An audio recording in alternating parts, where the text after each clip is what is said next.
남편의 장례가 끝나고 저는 유품을 정리하다가 세상을 뒤흔드는 비밀을 마주했습니다.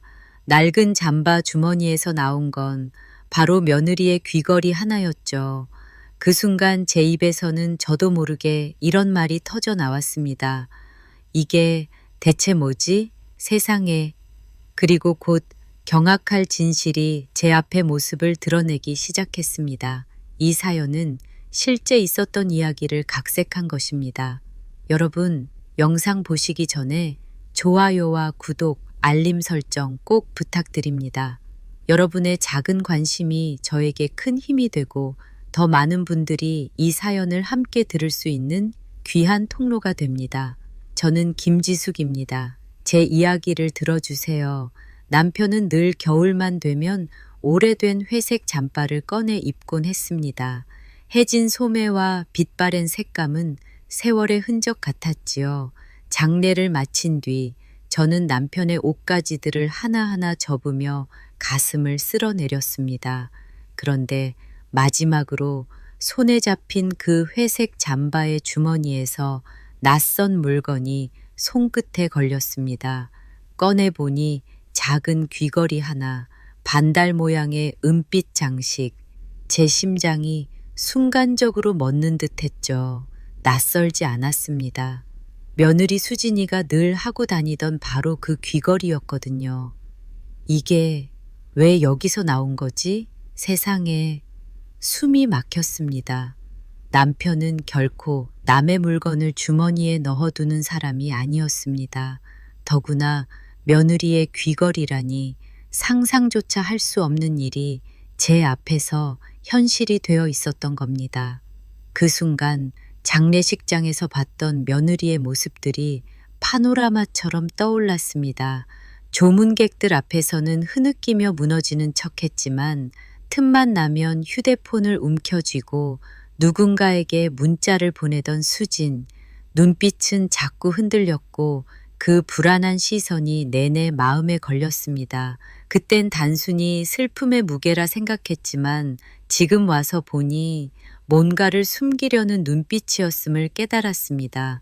저는 귀걸이를 서랍 깊숙이 감추고 밤새 잠을 이루지 못했습니다. 머릿속에서 남편의 마지막 순간이 끝없이 되감기처럼 반복되었죠. 며칠 전 그날 남편은 장을 보러 간다며 외투를 챙겨 나갔습니다. 그 길로 병원에 실려갔고 다시는 집으로 돌아오지 못했습니다. 모두가 불의의 사고라 했지만 제 마음은 이상하게 무거웠습니다. 남편의 표정, 나가기 전의 망설임, 그리고 지금 제 손에 쥔 이 귀걸이, 모든 게 단순한 사고가 아니라고 말해주고 있었죠.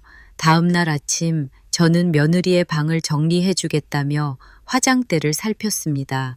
화장품 사이로 반짝이는 작은 파우치가 있었고 그 안에서 은빛이 스쳤습니다.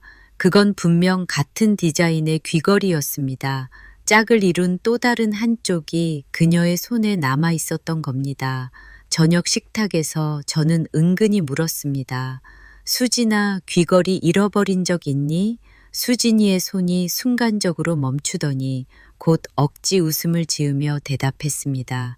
아니요, 전 늘 같은 곳에 두니까 안 잃어버려요. 그 말을 듣는 순간 제 의심은 확신으로 바뀌었습니다. 그날 밤 남편의 휴대폰을 열어보았습니다. 비밀번호는 결혼기념일 4자리, 화면을 뒤적이다 보니 시장이라는 이름의 녹음 파일이 보였습니다. 재생 버튼을 누르자 잡음 사이로 남편의 거친 숨소리가 들려왔습니다. 그만해, 이러다 큰일 나. 그리고 이어진 낯선 여성의 떨리는 목소리. 아버님, 제발 민수한테만은 말하지 말아주세요. 순간 녹음은 뚝 끊겼습니다. 제 손에서 휴대폰이 바닥에 떨어졌고 저는 온몸이 얼어붙었습니다.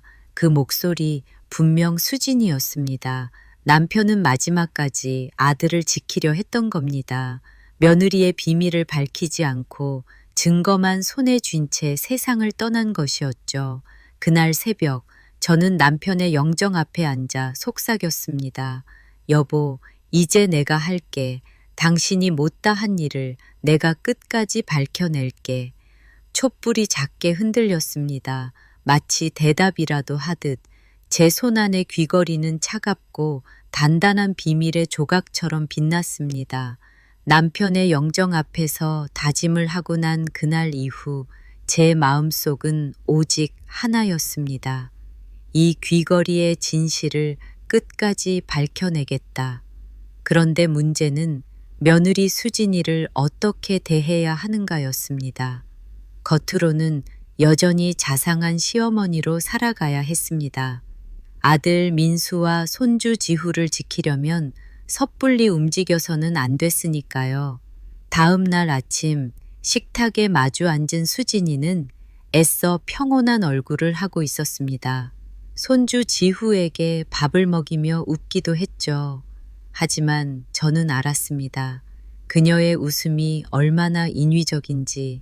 제 눈길이 잠시 귀를 스칠 때마다 수진이는 고개를 돌리며 괜히 지후에게만 시선을 집중했습니다. 마치 무언가를 들키지 않으려는 듯이요. 저는 조용히 그녀를 관찰했습니다. 평소 같으면 대수롭지 않게 넘어갔을 행동들이 이제는 모두 수상하게 보였습니다. 아들을 향한 과도한 친절, 저를 향한 억지 웃음, 그리고 휴대폰을 들고 화장실에 오래 머무는 모습까지 모든 게 제 의심을 더욱 굳혀갔습니다. 며칠 뒤 저는 우연을 가장해 수진이의 방을 다시 찾았습니다. 청소기를 돌리던 중 화장대 아래로 작은 상자가 하나 보였어요. 잠시 망설였지만 손을 뻗지 않을 수 없었습니다. 상자 안에는 화려한 립스틱과 향수, 그리고 귀걸이 보관함이 있었습니다. 그런데 귀걸이는 짝이 맞지 않았습니다. 한쪽만 덩그러니 남아 있었고 그 모양은 제가 남편 잠바에서 발견한 것과 똑같았습니다.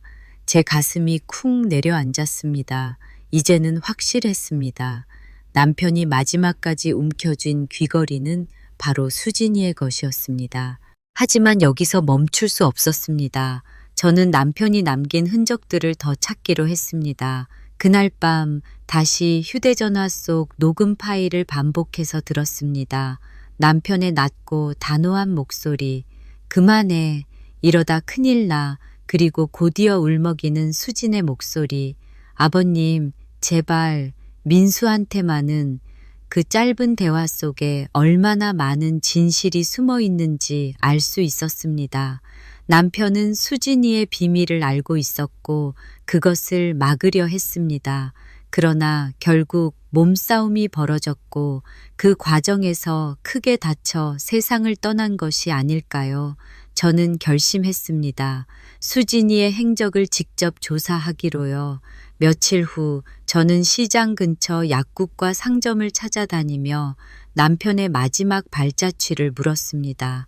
약국 주인은 그날 어떤 젊은 여자가 다급하게 뛰어가는 걸 봤다고 말했습니다. 귀걸이 같은 걸 떨어뜨린 것 같던데. 그 말에 제 심장이 멎는 듯 했습니다. 귀걸이, 바로 그것이었죠. 그날 밤 저는 다시 남편의 영정 앞에 앉았습니다. 여보, 이제 점점 보이기 시작해. 당신이 왜 마지막까지 귀걸이를 쥐고 있었는지, 그 아이를 지키려 했던 거지, 민수를, 우리 아들을. 제 눈에서는 눈물이 흘러내렸지만 마음 한편에서는 오히려 힘이 솟구쳤습니다. 남편의 뜻을 이어 이제 제가 해야 할 일이 분명해졌으니까요. 하지만 쉽지 않았습니다. 다음 날 저녁 저는 수진과 단둘이 부엌에 서게 되었습니다. 설거지를 도와준다며 다가온 그녀가 갑자기 제 눈을 똑바로 쳐다보았습니다. 어머니, 요즘 저 의심하시죠? 순간 제 심장이 철렁 내려앉았습니다. 그러나 곧 미소를 지으며 대답했습니다. 무슨 소리니? 네가 고생이 많아서 걱정될 뿐이지. 그녀는 잠시 제 눈을 바라보다가 억지 웃음을 지으며 고개를 숙였습니다. 하지만 저는 그 눈빛에서 또렷한 두려움을 보았습니다. 분명 무언가를 감추고 있다는 확신이 들었습니다. 밤이 깊어갈수록 제 안의 분노는 커져갔습니다. 그러나 동시에 아들을 생각하면 함부로 폭로할 수도 없었습니다. 민수가 알게 된다면 그의 삶은 산산조각 날 게 분명했으니까요. 손주 지우는 또 어떻겠습니까? 그래서 저는 더 치밀하게 움직이기로 했습니다. 다음 날 저는 수진이 몰래 쓰던 휴대폰을 확인하기 위해 기회를 엿봤습니다. 잠든 사이 가방을 열어보니 두 번째 폰이 있었습니다. 그 안에는 낯선 번호와의 통화 기록, 짧은 메시지들이 남아 있었습니다. 오늘도 들킬 뻔했어. 아버님이 자꾸 의심해. 그리고 마지막 메시지. 이제 어떻게 해야 하지? 그 순간 제 눈앞이 아찔해졌습니다. 남편은 이미 그녀와 부딪혔고 그 결과가 그의 죽음이었을지도 모릅니다. 저는 손을 떨며 휴대폰을 다시 제자리에 넣었습니다. 아직은 때가 아니었습니다. 그러나 이제는 더 확신할 수 있었습니다. 남편이 남긴 귀걸이 하나가 단순한 장신구가 아니라 우리 가정을 지키기 위한 마지막 증거라는 사실을요. 그날 새벽 저는 다시 영정 앞에서 속삭였습니다. 여보, 이제 알았어. 수진이가 무엇을 숨기고 있는지. 하지만 민수와 지후를 위해서라도 나는 신중해야 해. 너무 성급하게 움직였다간 우리 아들이 상처받을 거야. 조금만 더 지켜볼게. 그리고 반드시 당신이 못다 한 일을 내가 끝까지 해내겠어. 촛불은 잔잔히 흔들리며 제 결심을 받아주는 듯 했습니다. 그리고 그 순간 제 마음속에는 또렷한 목소리가 울렸습니다. 멈추지 마라. 끝까지 가라. 너는 어머니니까. 그날 이후로 제 마음은 한시도 편할 수가 없었습니다. 며느리 수진이의 행동 하나하나가 의심으로만 보였고 그 의심은 점점 분노로 바뀌어 갔습니다. 하지만 저는 꾹 참아야 했습니다. 민수와 지후 그 둘을 지키기 위해서라면 성급하게 폭로하는 것이 아니라 진실을 정확히 잡아내야 했으니까요. 며칠이 지나고 동네 아주머니 한 분이 장을 보다가 제게 말을 걸어왔습니다. 아이고, 김 여사, 그날 참 안타까웠어요. 근데 혹시 아시는지 시장에서 누가 달아나는 걸 봤다던데요. 그게 참 수상했다더라고요. 제 귀가 번쩍 뜨였습니다. 누굴 보셨다고요? 하고 되묻자 아주머니는 손사래를 치며 에이, 얼굴은 못 봤지. 그냥 젊은 여자가 뛰어가는 게 보였다는데 뭐 별일은 아니었을 거예요. 하고 웃어 넘겼습니다. 하지만 제 가슴은 쿵쿵 뛰기 시작했죠. 젊은 여자, 그게 누구겠습니까? 그날 밤 남편의 마지막 순간을 다시 떠올렸습니다. 시장에서 넘어져 다쳤다는 설명만으로는 도무지 이해할 수 없는 부분이 있었습니다. 남편은 늘 조심스러운 사람이었고 지병이 심했던 것도 아니었으니까요.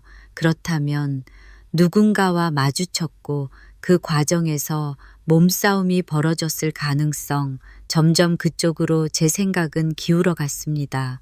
저는 몰래 시장 근처 CCTV를 확인하러 다녔습니다. 직접 요청할 권한은 없었지만 단골 가게 주인들에게 부탁을 해서 화면을 잠깐이라도 확인할 수 있었습니다. 그리고 결국 흐릿한 화면 속에서 익숙한 그림자를 보고 말았습니다. 머리카락을 질끈 묶고 코트를 입은 여자가 다급하게 골목을 빠져나가는 모습. 정확히 얼굴은 보이지 않았지만 그 체형과 걸음걸이 바로 수진이와 닮아 있었습니다. 제 손이 떨리더군요. 이제 퍼즐이 하나씩 맞춰지고 있었습니다. 남편은 수진이를 마주쳤고 뭔가를 붙잡으려 했습니다.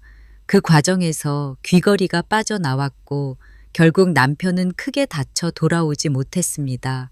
그런데 문제는 증거였습니다.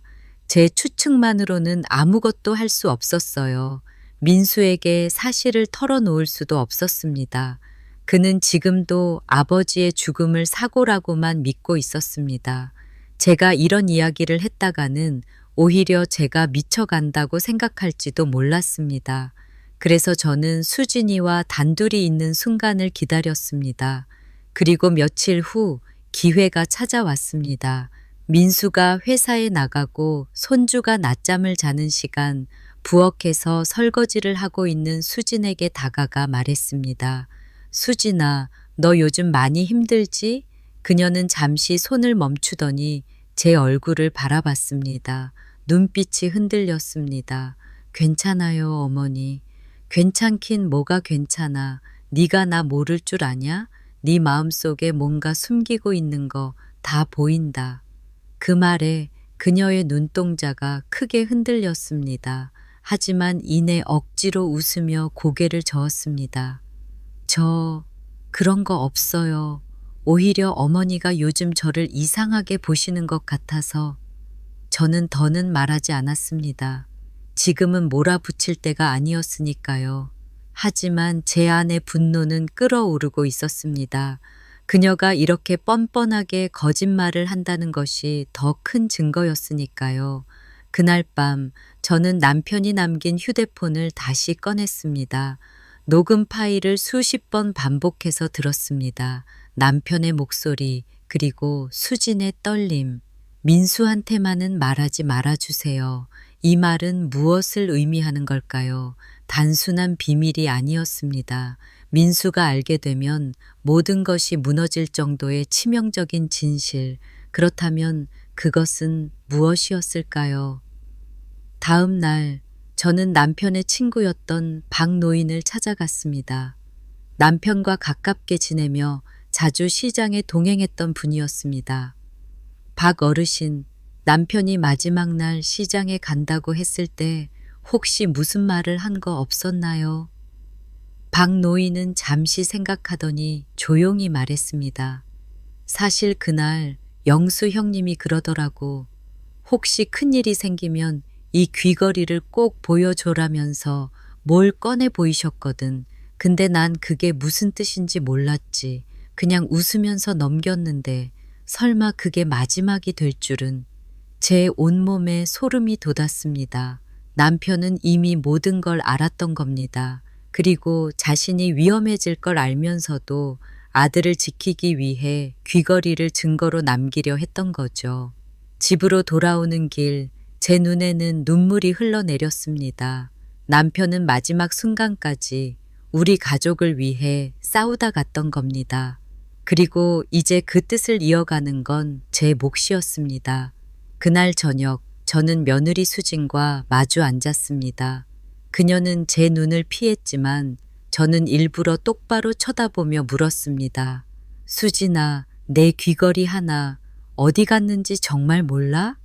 그녀는 숟가락을 떨어뜨리며 당황했습니다. 이내 고개를 저었지만 그녀의 손끝이 파르르 떨리고 있었습니다. 저는 확신했습니다. 이제 며느리를 몰아붙일 때가 오고 있었습니다. 하지만 아직은 증거가 부족했습니다. 그래서 저는 결심했습니다. 며느리의 행적을 끝까지 뒤쫓아 남편의 죽음에 얽힌 진실을 반드시 밝혀내겠다고요. 그날 밤 저는 영정 앞에 또다시 섰습니다. 여보, 조금만 더 기다려. 내가 이 집안을 지킬게. 아들과 손주를 위해서, 그리고 당신을 위해서. 촛불이 흔들리며 제 눈에 맺힌 눈물이 반짝였습니다. 그리고 저는 결심했습니다. 더 이상 물러서지 않기로. 이제 본격적으로 며느리의 이중적인 삶을 파헤칠 시간이 온 것이었습니다. 남편 친구 박 어르신의 입에서 나온 증언은 제 심장을 찌르는 단서였습니다. 남편이 마지막 순간까지 귀걸이를 손에 쥐고 있었다는 사실, 그리고 그것을 꼭 보여주라 했다는 말, 그건 단순한 장난이 아니었습니다. 남편은 분명 뭔가를 지켜내려 했고 그 지켜내야 할 대상은 바로 민수와 지후였습니다. 저는 그날 밤 영정을 바라보며 오랫동안 울었습니다. 남편이 저와 단 한마디 상의도 하지 못한 채 홀로 싸우다 떠났다는 생각에 가슴이 찢어지는 것 같았습니다. 하지만 슬픔에만 머물 수는 없었습니다. 이제는 제 차례였으니까요. 며칠 후 저는 수진의 행동을 더 세밀히 관찰하기 시작했습니다. 이상하게도 남편이 떠난 뒤 그녀의 외출이 잦아졌습니다. 낮에는 아이를 핑계로 밖에 나가고 밤에도 이유를 댈 때가 많았습니다. 민수는 회사 일로 바쁘다 보니 아내의 이런 변화를 전혀 눈치채지 못했습니다. 오히려 당신이 도와주셔서 수진이도 조금씩 기운 차리는 것 같아요 라며 고맙다고 말했죠. 그 말을 들을 때마다 제 속은 타들어갔습니다. 저는 은밀히 수진의 뒤를 밟기로 했습니다. 손주를 친정에 맡긴다며 외출한 날 멀찍이 뒤따라가 보니 수진은 친정이 아니라 낯선 카페로 들어갔습니다. 창밖에서 지켜보니 그녀는 어떤 남자와 마주 앉아 있었습니다. 얼굴은 선명히 보이지 않았지만 두 사람 사이에 흐르는 기묘한 긴장감이 제 눈에도 보였습니다. 그 순간 제 눈에 다시 귀걸이가 떠올랐습니다. 남편의 잠배에서 발견된 바로 그것. 아마도 그날 수지는 남편에게 이 남자와의 관계를 들켰을 겁니다. 그리고 남편은 아들을 지키기 위해 그녀를 막으려 했겠죠. 하지만 몸싸움 끝에 결국 비극이 벌어진 겁니다. 저는 카페 안으로 들어가고 싶었지만 지금은 증거를 잡는 게 우선이라는 생각에 발걸음을 돌렸습니다. 대신 휴대전화로 몰래 사진을 찍어 두었습니다. 흐릿했지만 분명 수진의 모습은 담겨 있었습니다. 집에 돌아온 저는 손주를 안아들며 속으로 다짐했습니다. 이 아이만큼은 지켜내야 해. 절대로 이 집이 무너지는 꼴은 두고 볼 수 없어. 그날 저녁 저는 민수에게 슬쩍 물었습니다. 민수야, 수진이가 요즘 외출이 잦은 것 같지 않니? 하지만 민수는 피곤한 얼굴로 웃으며 대답했습니다. 어머니, 수진이도 사람인데 집에만 있으니 답답할 거예요. 아버지 일도 있고 하니 기분 전환하러 다니는 거겠죠. 너무 의심하지 마세요. 아들의 순진한 말에 제 가슴은 더 미어졌습니다. 그렇습니다. 바로 이 때문에 남편도 진실을 끝내 말하지 못한 거였죠. 민수가 받을 충격을 생각하니 차마 입을 열 수 없었던 겁니다. 밤이 깊어가자 저는 남편의 휴대폰을 다시 꺼내 들었습니다. 녹음 파일을 또다시 들으며 귀를 기울였습니다. 남편의 마지막 목소리, 그만해, 이러다 큰일 나. 그 말 속엔 분명 경고가 담겨 있었습니다. 그는 며느리의 불륜과 배신을 목격했고 그것이 아들에게 닥칠 상처가 될까 두려워했던 겁니다. 저는 점점 더 확신하게 됐습니다. 남편의 죽음은 단순한 사고가 아니었습니다. 수진의 비밀, 그리고 그 비밀을 감추려는 몸부림 속에서 일어난 비극이었죠. 며칠 뒤 수진은 친정에 다녀오겠다며 집을 나섰습니다. 저는 이번에도 그녀를 뒤따랐습니다. 예상대로 그녀는 친정이 아닌 다른 방향으로 걸어갔습니다. 저는 숨을 죽이며 따라갔죠. 그런데 갑자기 그녀가 걸음을 멈추고 주위를 두리번거렸습니다. 제 심장이 멎는 듯 했지만 다행히 그녀는 다시 발걸음을 옮겼습니다. 도착한 곳은 변두리의 허름한 모텔이었습니다. 그 광경을 본 순간 제 온몸이 얼어붙었습니다. 제 눈앞에서 믿을 수 없는 진실이 드러난 겁니다. 수지는 그 남자와 함께 모텔로 들어갔습니다. 저는 당장 뛰어가 문을 두드리고 싶었지만 꾹 참았습니다. 대신 휴대폰을 꺼내 사진을 찍었습니다. 떨리는 손으로 셔터를 누르며 제 눈에서는 뜨거운 눈물이 흘러내렸습니다. 그날 밤 집으로 돌아온 수지는 태연한 얼굴로 아이를 안고 있었습니다. 지후야, 엄마 왔다. 그녀의 목소리를 듣는 순간 제 속에서는 울화가 치밀어 올랐습니다. 하지만 저는 아무렇지 않은 척했습니다. 아직은 때가 아니었으니까요. 방으로 들어온 저는 귀걸이를 꺼내 손바닥에 올려두었습니다. 그리고 속으로 다짐했습니다. 이제 끝까지 가야 한다. 남편이 남긴 이 작은 증거 하나가 우리 집안을 살릴 마지막 희망이다. 영정 앞에 다시 앉아 저는 속삭였습니다. 여보, 당신이 못다 한 걸 이제 내가 할게. 아들을 지키고 손주를 지켜낼게. 당신이 왜 끝까지 귀걸이를 손에 쥐고 있었는지 이제 알 것 같아. 그건 단순한 장신구가 아니라 진실을 끌어내는 열쇠였던 거야. 촛불이 흔들리며 제 결심을 굳혀주듯 반짝였습니다. 저는 눈을 감고 깊게 숨을 들이쉬었습니다. 이제 며느리와 정면으로 맞설 시간이 다가오고 있었습니다. 그날 모텔 앞에서 찍은 사진은 제 손에서 떨어지지 않았습니다. 떨리는 손으로 화면을 열어볼 때마다 분노와 비참함이 뒤섞여 눈물이 터져 나왔습니다. 내 며느리가, 내 아들의 아내가 저토록 뻔뻔하게 가정을 배신하고 있었다니, 남편이 왜 마지막까지 귀걸이를 움켜쥐고 있었는지 이제는 너무도 분명했습니다. 그는 진실을 밝히려 한 것이 아니라 아들을 끝까지 지키려 했던 겁니다. 하지만 이제는 저라도 나서야 했습니다. 더는 멀리서 지켜볼 수만은 없었습니다. 문제는 어떻게, 어떤 방식으로 이 사실을 드러낼 것인가였습니다. 아들에게 무턱대고 말한다면 그의 삶은 무너질 게 뻔했습니다. 손주 지후의 미래도 망가질 겁니다. 그래서 저는 더 조심스럽게, 더 치밀하게 준비해야 했습니다. 며칠 동안 저는 수진의 일거수일투족을 기록했습니다. 외출 시간, 통화 기록, 가방에 들락거리는 낯선 물건들. 저는 작은 수첩을 꺼내 꼼꼼히 적어 나갔습니다. 마치 탐정처럼 하나라도 놓치지 않겠다는 각오로요. 그러던 중 결정적인 순간이 찾아왔습니다.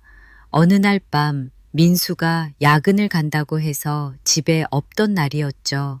저는 방에서 아이를 재우고 있는데 수진이 전화를 받는 소리가 거실에서 들려왔습니다.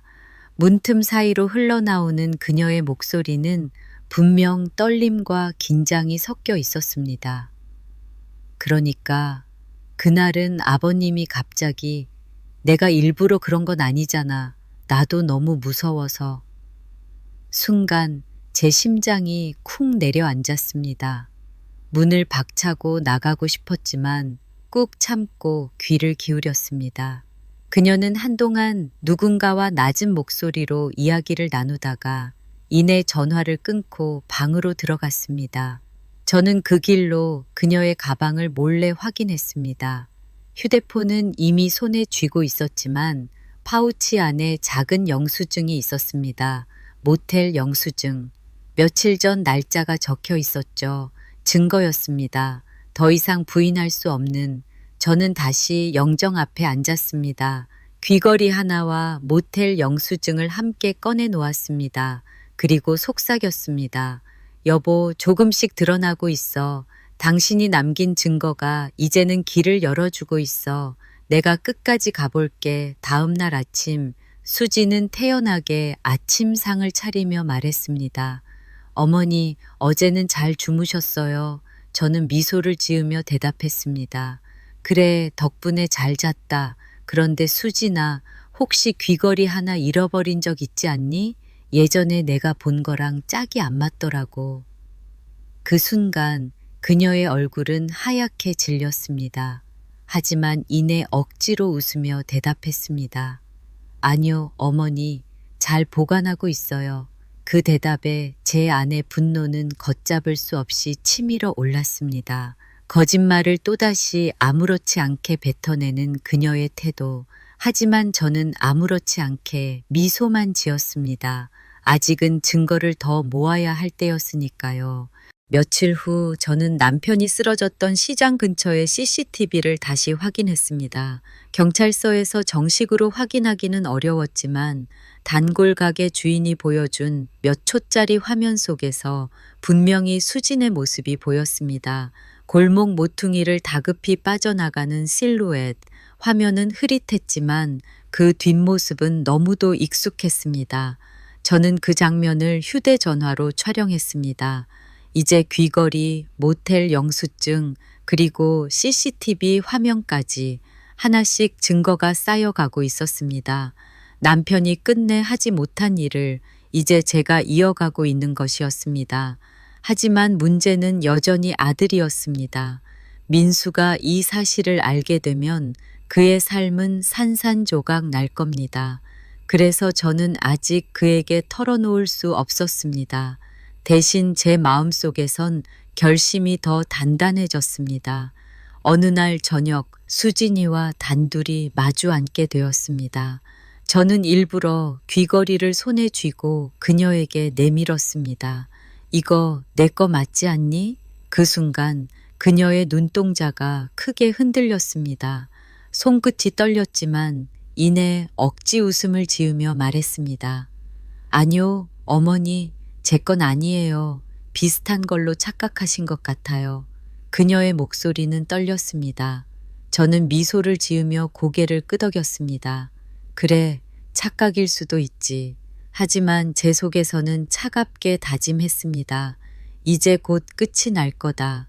그날 밤 저는 영정 앞에서 다시 한번 남편에게 속삭였습니다. 여보, 조금만 더 기다려. 곧 진실이 드러날 거야. 민수와 지훈은 내가 끝까지 지킬 거야. 당신이 원하던 대로 촛불은 잔잔히 흔들리며 제 결심을 지켜보는 듯 했습니다. 저는 눈을 감고 내일을 준비했습니다. 이제는 며느리를 정면으로 몰아붙일 날이 다가오고 있었습니다. 그날 밤 저는 잠을 이루지 못했습니다. 귀걸이, 모텔 영수증, 흐릿하지만 분명히 남겨진 CCTV 화면, 세 가지 증거가 제 손에 있었습니다. 하지만 이걸 어떻게 꺼내야 할까요? 아들에게 보여주자니 그의 삶이 무너질 것이 분명했고, 그렇다고 가만히 있자니 남편의 죽음이 헛되이 잊혀질 것 같았습니다. 침대에 누운 채 남편의 목소리가 귓가에 맴돌았습니다. 그만해. 이러다 큰일 나. 그리고 수진의 떨리는 목소리. 아버님, 제발 민수한테만은. 그날의 짧은 대화가 이제는 제게 칼날처럼 꽂혔습니다. 남편은 아들을 지키려 했고 그 대가로 목숨을 잃었습니다. 그렇다면 저는 어머니로서, 아내로서 이제 무엇을 해야 옳을까요?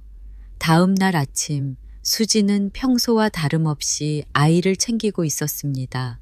저는 아무렇지 않은 얼굴로 그 모습을 바라보며 속으로 다짐했습니다. 이제는 끝을 내야 한다.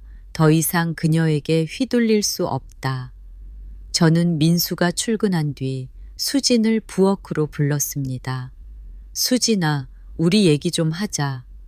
그녀는 순간 긴장한 듯 눈을 크게 떴지만 곧 억지 웃음을 지으며 제 맞은편에 앉았습니다. 무슨 얘기세요, 어머니? 저는 잠시 침묵을 지키다가 서랍에서 귀걸이를 꺼내 탁자 위에 올려두었습니다. 은빛 반달 모양이 햇살에 반짝이며 섬뜩하게 빛났습니다. 이거 내 거 아니니? 그녀의 얼굴은 순간적으로 하얗게 질렸습니다. 손끝이 파르르 떨리는 게 보였죠. 하지만 이내 억지로 미소를 지으며 고개를 저었습니다. 아니에요. 제 거랑 비슷해서 그러신 것 같아요. 저는 그녀의 눈을 똑바로 바라보며 말했습니다. 그래? 그런데 참 이상하다. 이 귀걸이가 내 방 화장대에 있는 거랑 똑같더라. 그리고 이건 네가 마지막으로 아버님과 마주쳤던 날 그분 주머니에서 나온 거야. 그 순간 그녀의 눈동자가 크게 흔들렸습니다. 얼굴에 핏기가 가시고 손으로 머리카락을 쓸어 올리며 시선을 피했습니다. 저는 더 이상 말을 잇지 않았습니다. 그녀의 표정이 이미 답을 말해주고 있었으니까요. 그녀는 자리에서 벌떡 일어나 방으로 들어가더니 문을 걸어 잠갔습니다. 저는 문 앞에 서서 조용히 말했습니다. 수진아, 네가 무슨 짓을 했든 결국 다 드러나게 돼 있어. 아버님이 남긴 건 단순한 귀걸이가 아니야. 그분이 마지막까지 아들을 지키려 했다는 증거야. 문 안쪽에서는 아무 대답도 들려오지 않았습니다. 대신 무겁고 긴 침묵만이 흐를 뿐이었죠. 그날 밤 저는 다시 영정 앞에 앉았습니다. 귀걸이와 모텔 영수증, CCTV 화면을 차례대로 늘어놓고 남편의 사진을 바라봤습니다. 여보, 이제 거의 다 왔어. 당신이 목숨을 걸고 지켜낸 진실, 내가 끝까지 밝혀낼게. 촛불이 흔들리며 제 눈물에 반짝였습니다. 며칠 후 저는 시장에서 만난 약국 주인을 다시 찾았습니다. 그는 조심스레 입을 열었습니다. 그날 형수님, 사실 젊은 여자가 뛰어가면서 뭔가를 흘린 것 같았어요. 귀걸이 같기도 했는데 저는 대수롭지 않게 생각했죠. 근데 지금 생각하니 참 이상했네요. 그 말은 제게 또 하나의 확실한 증거가 되었습니다. 귀걸이는 단순히 주머니에서 발견된 게 아니라 남편이 마지막까지 움켜쥔 단서였습니다. 저는 이제 수진을 정면으로 마주해야 한다고 결심했습니다. 하지만 방법은 달라야 했습니다. 그녀가 스스로 입을 열게 만들어야 했습니다. 억지로 몰아붙였다간 민수가 상처받는 건 물론이고 손주 지후도 위험에 빠질 수 있었습니다. 그날 저녁 저는 일부러 아무렇지 않게 대화를 이어갔습니다. 수진아, 네가 요즘 많이 힘든 거 알아. 하지만 네가 숨기고 있는 건 오래가지 못해. 진실은 언젠가 드러나는 법이거든. 그녀는 제 얼굴을 보며 아무 말도 하지 않았습니다. 그러나 그 눈빛은 두려움과 불안으로 가득 차 있었습니다. 그날 밤 저는 수첩을 펴고 지금까지 모은 증거들을 다시 정리했습니다. 귀걸이, 모텔 영수증, CCTV 화면, 그리고 주변 사람들의 증언, 하나하나 적어 내려가다 보니 제 손이 덜덜 떨렸습니다. 이건 단순한 의심이 아니라 명백한 사실이었습니다. 수지는 남편과 마지막 순간에 얽혀 있었고 그로 인해 비극이 벌어진 겁니다. 저는 다시 영정 앞에 무릎을 꿇었습니다. 여보, 조금만 더 기다려. 곧 진실을 마주하게 될 거야. 아들과 손주는 내가 지킬게. 당신이 못다한 일을 내가 반드시 이어갈 거야. 촛불이 바람도 없는데 흔들렸습니다. 저는 그 빛을 바라보며 마음을 다잡았습니다. 이제는 더 이상 뒤로 물러설 수 없었습니다. 다음은 며느리와의 정면 승부였습니다. 며느리 수진에게 귀걸이를 내밀었던 그날 이후 우리 집안의 공기는 묘하게 달라졌습니다. 수진은 제 앞에서 눈을 마주치지 않으려 했고 말수도 부쩍 줄었습니다. 하지만 그럴수록 오히려 제 확신은 더 단단해졌습니다. 남편이 남긴 증거와 흔적들, 그리고 그녀의 불안한 태도까지 이제는 더 이상 우연이라고 둘러댈 수 없었습니다. 하지만 문제는 여전히 남아 있었습니다. 민수였습니다. 그 아이는 여전히 모든 걸 모르고 있었습니다. 회사에서 지친 얼굴로 돌아와서는 아내와 아이를 바라보며 웃었습니다. 그 모습은 너무도 평범하고 너무도 순진했습니다. 차마 그런 아들에게 내 아내가 아버지의 죽음과 관련이 있다는 말을 어떻게 할 수 있겠습니까? 저는 깊은 고민에 빠졌습니다. 진실을 밝히되 아들을 지켜야 했습니다. 남편이 마지막까지 지키려 했던 것도 바로 그것이었으니까요. 며칠 후 수지는 갑자기 저를 찾아와 조심스레 말을 꺼냈습니다. 어머니, 저 혹시 저를 오해하시는 거라면 풀고 싶어요. 그녀의 눈빛은 불안했지만 동시에 결연한 듯도 했습니다. 저는 차분하게 대답했습니다. 오해야. 하지만 그 오해를 풀려면 네가 진실을 보여줘야겠지. 그 순간 그녀의 얼굴은 굳어졌습니다. 저는 더 이상 말을 잇지 않았습니다. 대신 천천히 방으로 들어가 귀걸이와 모텔 영수증을 꺼내 탁자 위에 올려놨습니다. 이걸 내가 왜 갖고 있겠니? 네가 설명해 보거라. 수지는 입술을 깨물며 아무 말도 하지 못했습니다. 얼굴은 창백하게 질렸고 눈동자는 여기저기 흔들리며 시선을 피했습니다. 하지만 끝내 입을 열지 않았습니다. 그 침묵이 오히려 더 큰 대답처럼 다가왔습니다. 그날 밤 저는 영정 앞에 무릎을 꿇었습니다. 여보, 이 아이가 끝까지 버티고 있네. 하지만 괜찮아. 내가 더 강해질 거야. 민수와 지후, 우리 아들을 지켜내기 위해서라면 나는 어떤 것도 감당할 수 있어. 며칠 뒤 저는 조용히 변호사 사무실을 찾았습니다. 혹시나 있을 법적 문제에 대비해 상담을 받기 위해서였습니다. 변호사는 제 이야기를 차분히 듣더니 고개를 끄덕였습니다. 증거가 충분하다면 며느리의 책임을 물을 수 있습니다. 다만 아드님이 충격을 크게 받을 수 있으니 신중하게 접근하셔야 합니다. 그 말을 들으니 가슴이 더 무거워졌습니다. 하지만 동시에 제 결심은 더욱 굳어졌습니다. 남편이 끝내 하지 못한 일을 이제는 제가 이어가야 했습니다. 집으로 돌아오자 수지는 제 눈을 똑바로 쳐다보며 말했습니다. 어머니, 제발 아무 말도 하지 말아주세요. 민수한테는 지후한테는 차라리 저를 미워하셔도 좋으니까. 그녀의 눈에는 눈물이 맺혀 있었지만 저는 단호하게 대답했습니다. 내 눈물로는 아무것도 지워지지 않아. 네가 무슨 짓을 했는지 언젠가는 다 드러날 거야. 그날 밤 저는 남편의 휴대폰을 다시 꺼냈습니다. 그리고 녹음 파일을 수십 번 반복해서 들었습니다. 남편의 단호한 목소리와 수진의 떨리는 간청, 그 짧은 대화 속에 모든 게 담겨 있었습니다. 이제는 남편이 제게 남긴 마지막 유언처럼 들렸습니다. 민수만은 지켜줘. 그 목소리가 제 귓가에 맴돌았습니다. 저는 다시 한번 다짐했습니다. 민수에게는 아직 이 사실을 밝히지 않기로, 대신 수진을 압박해 스스로 무너뜨리기로. 그것만이 아들을 지키는 길이었습니다. 며칠 후 저는 일부러 수진과 단둘이 있는 시간을 만들었습니다.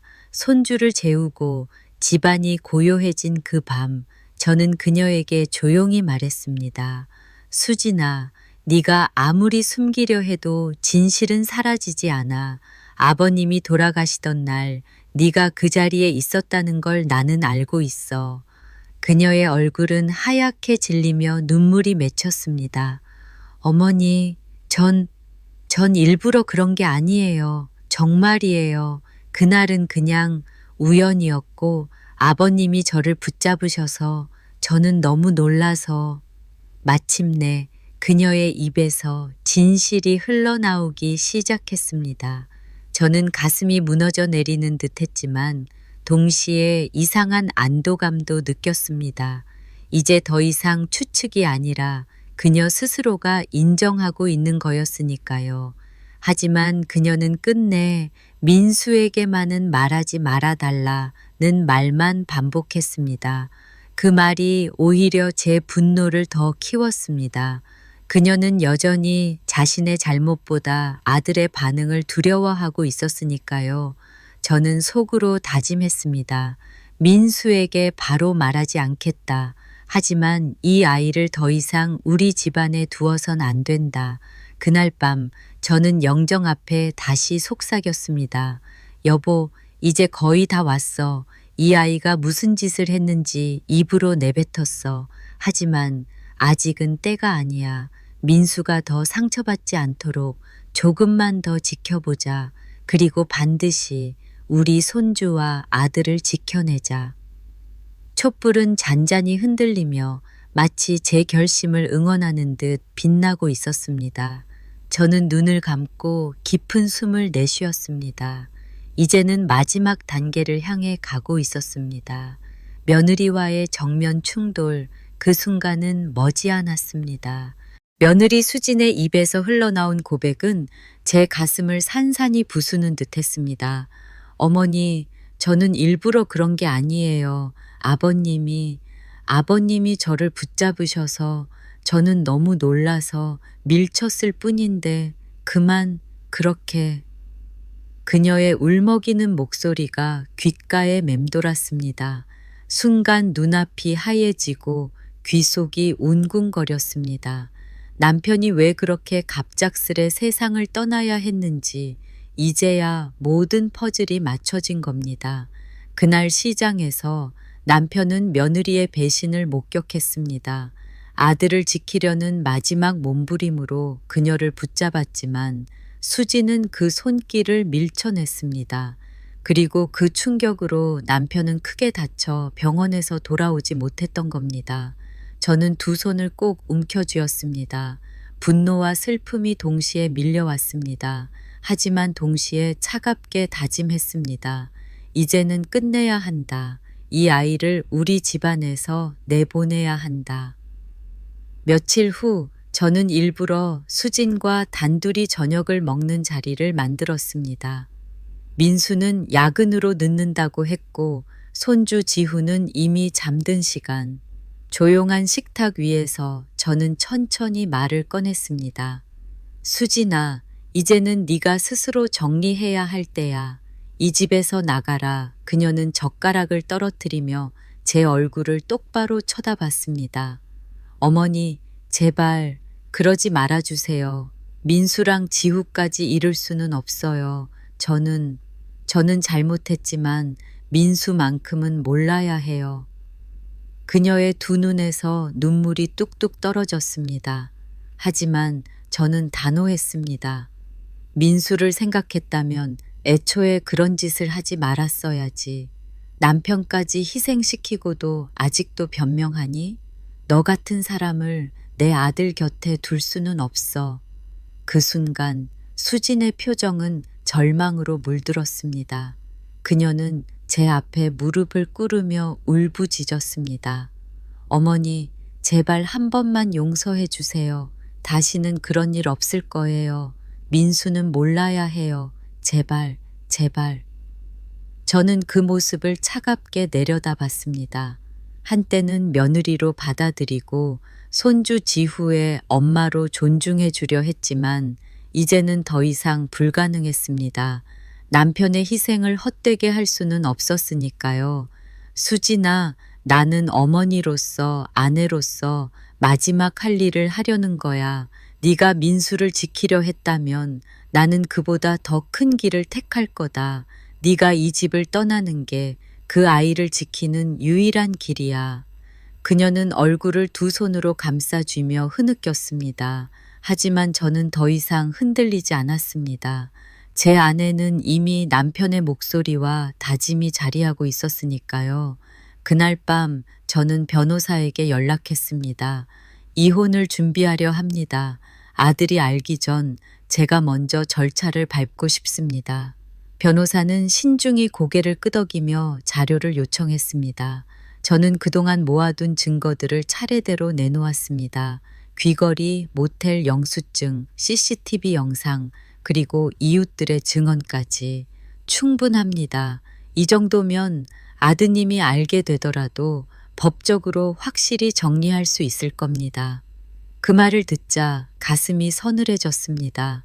이제 돌이킬 수 없는 길에 들어섰다는 걸 깨달았으니까요. 하지만 후회는 없었습니다.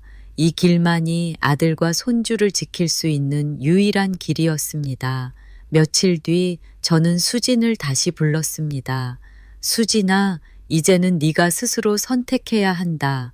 이 집에서 조용히 나가든가 아니면 내가 가진 증거들을 다 공개하든가.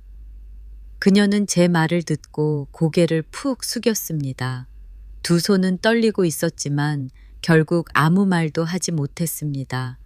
그날 밤 저는 영정 앞에 섰습니다. 남편의 사진을 바라보며 눈물이 터져 나왔습니다. 여보, 이제 거의 다 끝나가. 내가 이 아이를 우리 집안에서 내보낼 거야.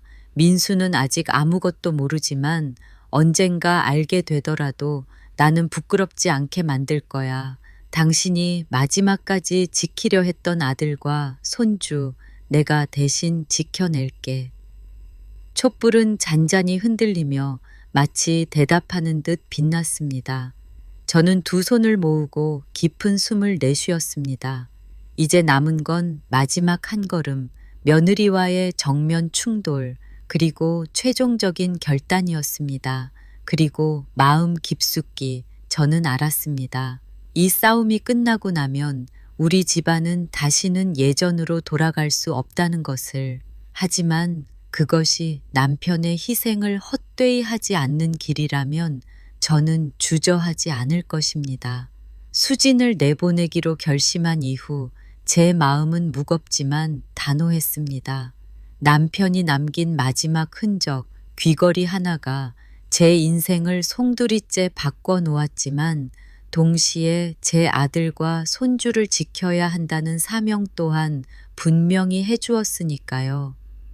며칠 뒤 저는 변호사와 함께 이혼 절차를 준비했습니다. 아들에게는 아직 아무 말도 하지 않았습니다.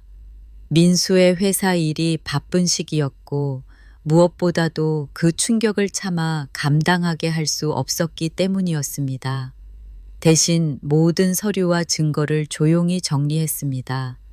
귀걸이, 모텔 영수증, CCTV 영상, 이웃들의 증언, 그리고 무엇보다도 수진 본인이 무심코 내뱉었던 고백까지. 아버님이 저를 붙잡으셔서 저는 너무 놀라서 밀쳤을 뿐이에요. 그녀의 그 말이 제 귀에는 날카로운 비수처럼 남아 있었습니다. 그것이 바로 남편의 죽음에 얽힌 진실이었으니까요. 저는 다시 한번 수진을 불렀습니다. 민수가 없는 시간, 손주가 깊은 낮잠에 빠져 있는 시간, 집안은 고요했고 그 고요 속에서 저는 결단을 내렸습니다. 수진아, 이제는 네가 선택해야 한다. 조용히 이 집을 나가든가 아니면 내가 가진 증거를 민수에게 다 보여주든가. 그녀는 한참 동안 아무 말도 하지 못했습니다.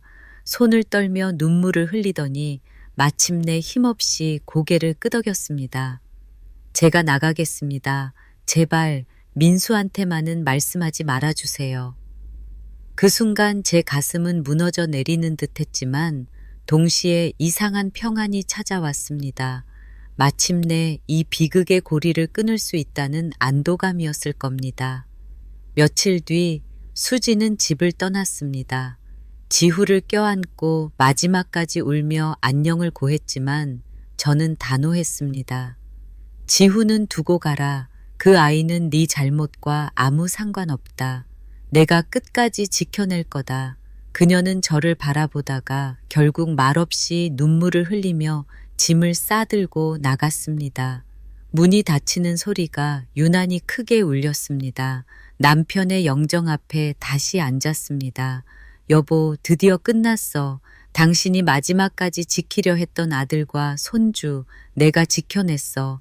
당신이 왜 귀걸이를 끝까지 손에 쥐고 있었는지 이제 너무도 잘 알겠어. 그건 단순한 장신구가 아니라 우리 집안을 살리기 위한 마지막 외침이었지. 저는 오랫동안 흐느꼈습니다. 하지만 이번 눈물은 단순한 슬픔이 아니라 긴 싸움 끝에 찾아온 해방의 눈물이었습니다. 며칠 후 민수는 집안 분위기가 달라진 걸 눈치챘습니다. 어머니, 수진이는 어디 갔어요? 저는 잠시 눈을 감았다가 조용히 대답했습니다. 민수야, 내 아내는 우리와 함께할 수 없는 길을 갔단다. 하지만 지후와 너만큼은 내가 끝까지 지킬 거야. 네 아버지도 그걸 원했어. 민수는 당황한 얼굴로 저를 바라봤지만 끝내 묻지 않았습니다. 아마도 마음 한구석에서는 이미 무언가를 느끼고 있었을 겁니다. 그날 밤 저는 손주 지후를 꼭 끌어안고 속삭였습니다. 지후야, 내 할아버지는 마지막까지 너희 아빠를 지키려 했단다. 이제는 할머니가 그 일을 이어갈 거야. 너는 두려워하지 말고 밝게 자라렴. 창밖에는 달빛이 고요히 비치고 있었습니다. 남편이 저를 지켜보고 있는 듯한 느낌이 들었습니다. 그의 따뜻한 미소, 마지막 순간까지 아들을 향한 사랑, 그 모든 것이 제 마음속에 살아 있었습니다. 이제 저는 혼자가 아니었습니다. 남편이 남긴 귀걸이 하나가 제게 사명을 남겼고 그 사명은 마침내 완성되었습니다. 마지막으로 영정 앞에 촛불을 켜고 속삭였습니다. 여보, 당신의 희생이 헛되지 않았어. 우리 아들도 손주도 내가 끝까지 지킬 거야. 이제 편히 쉬어. 남은 건 내가 할게. 촛불은 잔잔히 흔들리며 마치 제 말을 들었다는 듯 환히 빛났습니다. 그리고 저는 알았습니다. 비록 남편은 떠났지만 그의 사랑과 희생은 결코 사라지지 않았다는 것을, 그것이 제 삶의 힘이 되어 앞으로도 제 아들과 손주를 끝까지 지켜낼 겁니다.